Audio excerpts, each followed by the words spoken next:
When you say the phrase fast fashion, it sounds like a foreign concept, but it is actually around us all the time. Traditionally, clothing companies launch 4 seasons of clothing per year. Now, clothing companies turn out inexpensive designs that mimic the newest catwalk and translate from a design on paper to clothing in stores as fast as in a week. This constant stream of new clothing entices the customers to pay more visits to stores. It also creates the illusion that what the customers already have is out of style and that they need to buy more. Finally, because there are always new stocks of clothes, the store always has sales, which tempt the customers to buy more than they need. Because of all these strategies, even though each clothing is cheap, clothing companies end up earning a lot of profit from a large amount of sales. This business model is definitely working out well for clothing companies, but how are we affected as customers? First of all, nowadays we definitely shop for entertainment more than necessity, especially when you look at our brain activity while shopping. According to a study headed by researchers from Stanford, MIT, and Carnegie Mellon, the pleasure center of the brain lights up when people look at objects they desire. So simply browsing clothing brings pleasure to us. But a change in brain activity doesn't stop at browsing. We feel joy when we make the actual purchase too, and our brain weighs the pleasure of acquisition against the pain of paying. We found even more pleasure in getting a bargain. So this explains why the business model of fast fashion works so well in our society. The constant stream of new arrivals of clothes entertains us every single time we pay a visit to the mall. Because the price of fast fashion clothing is so low, we're easily tempted to buy a large quantity of clothes because we believe we're getting a bargain. When there's a sale, we're even more enticed. If you think what I said is way too technical, let's get a perspective of how fast fashion works by watching a few interviews.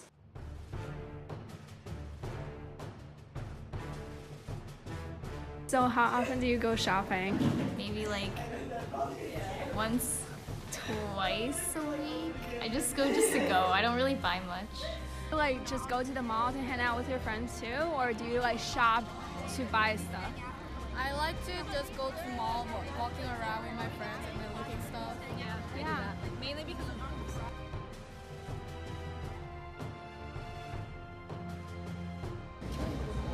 There's so much stuff on this website. The scrolling never stops.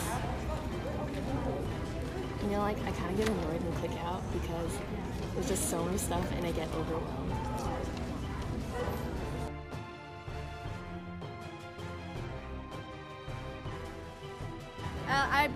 I buy at least 3 clothes. 6? Mm-hmm.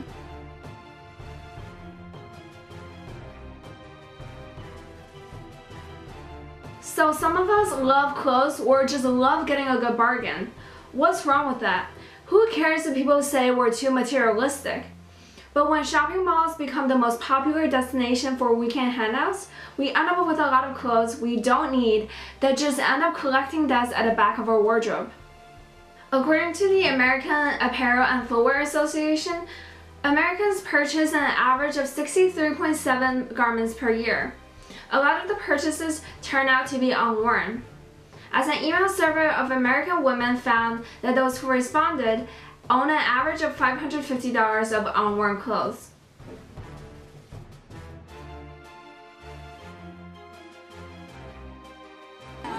I usually wear everything out until like I actually have to get something new. Mm-hmm. For me, it's not gonna spoil, but like if I don't like it, it's like it's getting smaller and then like the design's kind of like too old. Yeah, it depends. So how long would you say your clothes last? it like depends on what it is. Because some basics, I just like wear it for like 5 years. And Right. then there's like other shirts I just wear like for a year. And then there's other ones that I wear just for the season. Right, so what's the most, like the major reason that you stop wearing your clothes? Is it like, is getting out of style or like the size is not right anymore or? I don't know, I just get tired of it. Wearing the same I'm thing all ready the for a time. nap. Right. Watching the interviews, I'm pretty sure the statistic around unused clothing is correct and that we really do have a lot of unworn clothes. Now, our used clothing wouldn't be so bad if we can just all donate it and help others with it.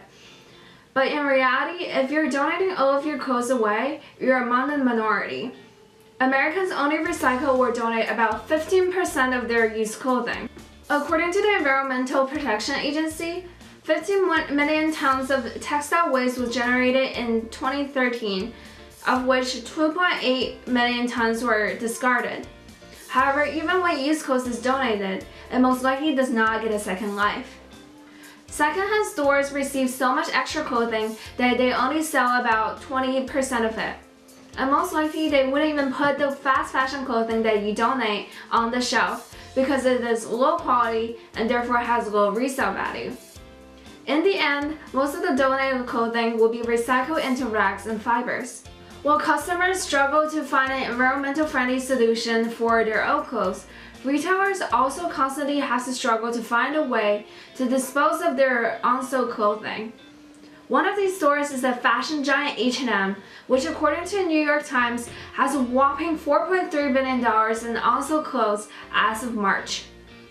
While they offer garment recycling programs, it is widely reported that behind the scenes, they resort to even burning unsold clothes. Yes, you heard it right. They're actually burning brand new unsold clothes. Do we even have to talk about how much air pollution that causes? Oh no! And burning new clothes is just the start of the list of the problems with fast fashion. In addition to the disposal of the clothes, manufacturing clothes also takes a lot of natural resources, like land and water, or leads to pollution.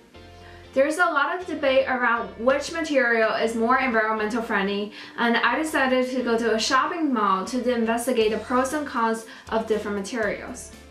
I'm starting from Forever 21, a store that exemplifies the fast fashion industry. There are a lot of designs that are new and trendy and mimic high fashion runway looks. But at the same time, the clothes is extremely affordable compared to original designs, thereby encouraging customers to constantly shop to keep up with fashion trends. However, the quality is dubious at best. Personally, I haven't shopped there in 2 years because whatever I buy there, I can literally get 2 wears out of it before it breaks completely. And other people definitely agree. Do you ever find like you wear something a couple of times and you have to throw it out? I feel like that's more likely with Forever 21, just because like I know if I've had to wash something, it just shrinks and it just looks all weird. So I can't wear it anymore. When I first walked into the store, the first thing that I noticed that there were sale signs everywhere. The simple and bold graphics and the strong contrasting colors of the signs really popped out and grabbed my attention. Obviously, the store is employing the usual fast fashion strategy of having frequent stocks and sales. Then I started to walk around the store and examine the materials of the clothing there. I found that most clothing pieces are made from synthetic materials. This was not unexpected because this is the usual for fast fashion stores. As I checked the labels, I also looked at the prices, which are typical of fast fashion stores. Most of the stuff range between $15 and $35. I also noticed that a lot of the clothes is poorly made, and there are some obvious fraying threads around the edges. Again, I am proven right that they have low quality clothing. So what kind of environmental impact are we making if we keep shopping at stores at Forever 21 that primarily use synthetic materials? For instance, the most synthetic fiber is polyester. While creating polyester does not take a lot of natural resources like land and water, its protection takes double the carbon footprint, or in other words, the amount of greenhouse gases emitted, than that of cotton. Another kind of polyester is that clothes made from the material shed microfibers when washed. The microfibers add to the increasing level of plastic in our oceans and pose a serious threat to the aquatic life as they're not biodegradable. Humans eventually consume the microfibers too because of the food chain. While if the synthetic materials cause pollution to water and air, it is natural for us to look to natural materials like cotton. While polyester remains the most popular fabric for fast fashion, many stores that launch inexpensive designs also use natural materials like cotton. When I was at the mall, I found Hollister and Uniqlo are among these type of stores. Moreover, many stores that came to have sustainable fashion also primarily used cotton and linen. However, when I came back home to do more research, I found that cotton is extremely water intensive, as it takes 2,700 liters of water to make even a single cotton shirt. To put it into perspective, that's what one person drinks in 2.5 years. It is more than a luxury when 1.1 billion people worldwide lack access to water. And the water-intensive nature of cotton also closely concerns the farmers who live in areas already scarce in water. According to World Resources Institute in Central Asia, the Aral Sea has already disappeared because cotton farmers draw excessively from the Amu Darya and the Sur Darya rivers. Additionally, growing cotton also requires high level of pesticide use and insecticide use. Studies have shown that under-regulated pesticide use has led to health detriments in cotton farmers and people around them. A documentary called The True Cost shows that a U.S. cotton farmer died from a brain tumor, and children of some Indian farmers suffer from birth defects. But if we all switch to organic cotton, it would require even more land and water to produce the same amount of cotton. So that's not really environmentally sustainable either. So ultimately, there isn't a fiber that is a clear winner in sustainability, considering factors like amount of resources used and pollution. An environmental qualms of making clothes just starts at the production of the fiber. Dyeing the fabric also causes water pollution. When I say there isn't a perfect solution, I'm trying to say we shouldn't have the mentality of buying whatever we want just because we feel like it or because we can afford it, thinking that we can always donate our used clothes or whatever material we're buying are not even that bad for the environment. Even though we don't witness it, our shopping choices always have an impact on the environment, whether it is exhausting natural resources or polluting water and air. But I'm not suggesting that we stop buying altogether. We're only buying the bare minimum. Because let's be honest, I myself am guilty of browsing through the Urban Outfitters app on my phone or stalking fashion bloggers on Instagram. But there are small steps we can take to make our planet better. We can start by shopping conscientiously. Next time when you go to the mall, think about how much use you're gonna get out of the cute shirt in front of you before pulling out your wallet. Maybe instead of buying the $5 shirt or leggings that you're only gonna wear a couple times before throwing it away, maybe invest in something that will last you longer. When you go to the sale section, don't just buy something because there's a deal. I know what you want to feel like you made a steal, but buy it only because you're actually going to wear it. Tips and tricks aside, the most important thing to take away from this video is that the fast fashion industry designs their business model to make you buy cheap clothes you don't need and will probably toss away in a year. In such an environment, it is easy to have the mentality that we need to constantly shop and that we're justified because our purchases are affordable and donatable.